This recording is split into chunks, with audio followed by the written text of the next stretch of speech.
Road 96 messed up right from the get-go. It shouldn't have been called Road 96. It should have been called Road 69. They got the numbers mixed up. They reversed the numbers. 0 out of 10. All jokes aside, though, I will forgive it of this mishap. It really should have been called Road 69 because Road 96 is actually a good game.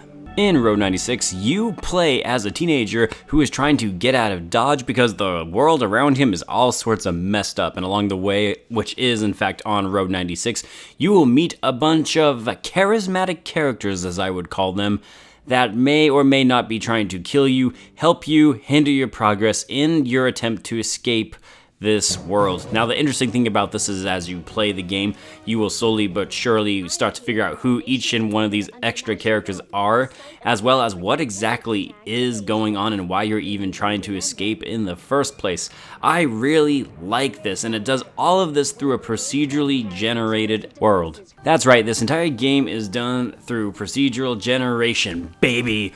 Which basically means every playthrough you're going to get is going to be different from somebody else, essentially. Because every single time you're given the options, you can either go on a hike, you can take a bus, you can call a taxi, you can do X, Y, Z, but you're not going to get the same story. And if you're not careful with the choices and events that occur, you can actually end up getting your character killed, and then your teenage boy might now be a teenage girl who is trying to get out of Dodge, but the story will continue. And you take all these little bits of information that you've acquired from your last playthrough, and you can apply them to your next one. And you can slowly but surely progress.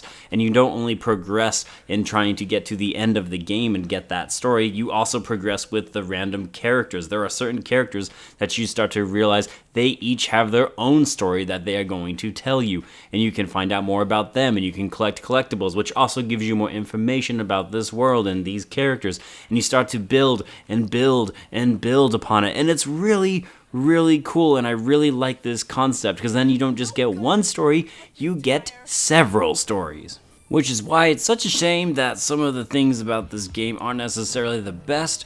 For example, performance issues. It's on the Nintendo Switch that I played, and I've noticed that there are definitely textures that will pop in, and sometimes the frame rates can really drop. The voice acting in this game is also ranging from mediocre to decent.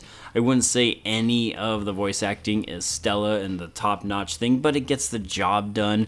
And then also there are mini-games in each of these events. For example, you might be shooting a nail gun trying to fend off road pirate, or you'll just be playing a trombone and you just have to try to line up the rhythm of the lines.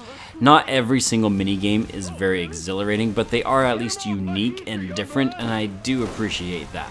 I think the big payout, though, is the options. The choices you get. You get to make a lot of different choices in this game, and I always appreciate a game with variety, and when it comes to giving me a variety of choices, I usually always end up getting my teenagers killed because I love making bad decisions, even when I blatantly know they are bad decisions. But man, I don't care because it gave me a lot of entertainment, a lot of replay value in this game as well. Everybody's playthrough, I feel like, is going to be unique and a different experience, and that's something I must commend Road 96 for. It's just a really cool game. For 20 bucks, I think it's worth it, especially if you want to jump in, because you can put several hours into this game. So with all that said in mind, I'm going to give now for my letter grade for the game Road 96, a B. This is a good game, and if you're looking for something different, something a little bit more unique than your generic AAA game that you know what I'm talking about, it's literally just generic AAA games, it seems like, that all anybody plays these days. But if you want something that's actually fresh and new and interesting and gives you a lot of options, gosh do I love options, then Road 96 might be your cup of joe. Or cup of tea, whatever. Options. And this, my friends, concludes this Overrated review. Guys, you know what I like to say. Thank you so much. I am Bradley Overrated, out like a trout, and I'll see you on the next one.